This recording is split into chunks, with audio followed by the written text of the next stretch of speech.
沿河大道龙王庙，朋友们，大家好，我们现在在武汉的长江边，不知道大家之前在书本或者是在日常生活中都听过没？叫做什么大水冲了龙王庙，一家人不识一家人啊！现在咱们所处的位置就是地地道道的所说的这个龙王庙所处的一个位置，然后就是武汉的长江与汉江的一个交汇处，这边就是汉江，前方就是长江啊！咱们现在已经进到龙王庙这个里面了，看一进来都有一块这个石碑，上面写着江汉朝宗，然后两江水府和三镇福地，然后下面就非常奇特的一个造型，整个石碑下面压的是一个龙的头，然后乌龟的身子啊，大家可以看一下，这边是乌龟的身子，不知道这是一个什么样的一个寓意啊？可能就是龙生九子各有不同吧，这也是对大自然的一个表述，或者说大自然的一个敬畏。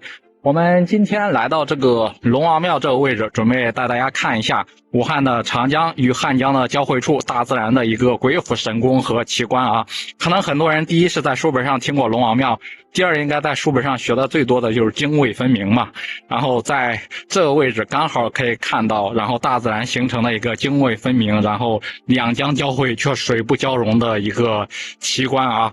前方的这个位置就是武汉的一个南岸嘴，也是长江跟汉江，然后天然冲刷出来的一个绿洲。上面呢还完全没做开发啊，跟上海的陆家嘴，包括重庆的一个朝天门是基本上是异曲同工，特别相似的地方。但是呢，上海的陆家嘴现在已经成为金融中心。然后重庆的朝天门呢，已经开成来福士广场了，做了一个商业开发。但是武汉这一块，你看这么黄金，这么一个宝地，现在还是留白啊，几十年没有开发，不知道以后会做什么样的一个规划。让大家可以看一下，整个水位击退之后呢，整个的汉江江面还有蛮多的石块啊，一层一层的一个台阶，整个都裸露了出来。看一下刚才咱们拍的这个船头的这个壮士，他就站到船头，他也不累吗？他万一体力撑不住，揪一下掉进去怎么办呢？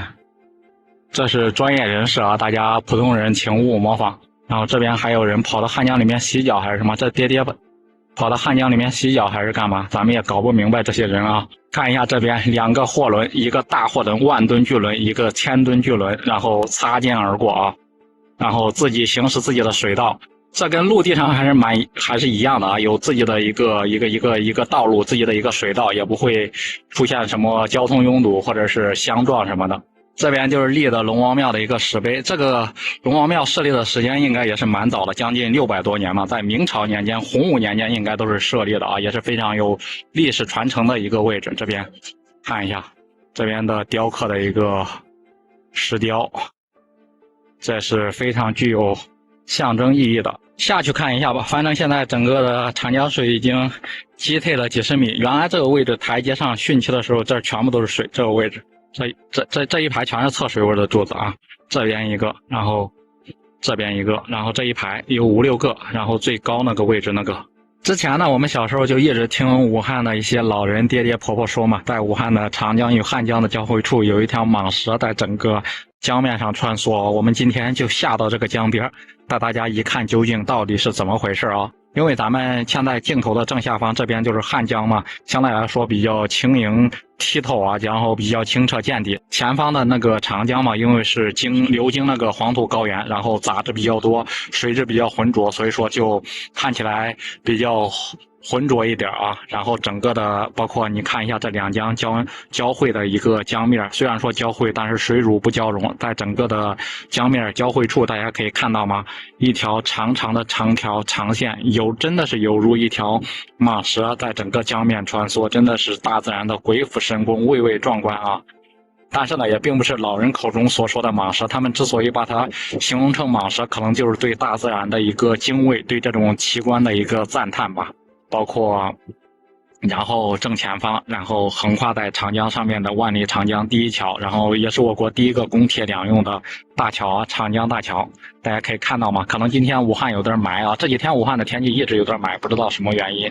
然后包括两江四岸的风景，包括那些高楼了什么的，可能都在霾中看的不是那么清啊。哇塞，整个的这个长江里面怎么会有这么多草啊？这是水草还是什么？看。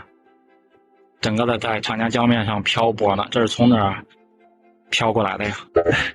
看一下，这就是咱们刚才提到的1.3块，可以在武汉坐这种大轮船、游轮啊。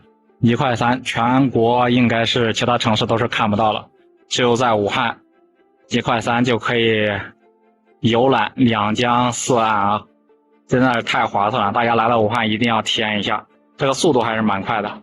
刚才还说长江上面的船少了，这一辆接着一辆啊，看这全都是游轮，这边又迎来一个。这个应该是豪华游轮，这个估计都比较贵了。还有这边，哇，这个速度也好快呀！看呀，然后这边还有一个大货轮，这近距离的感受，这轰鸣声好大呀！这速度好快，这个3层的呀。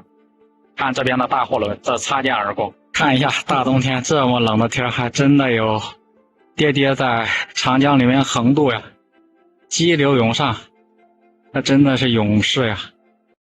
哇塞，厉害厉害！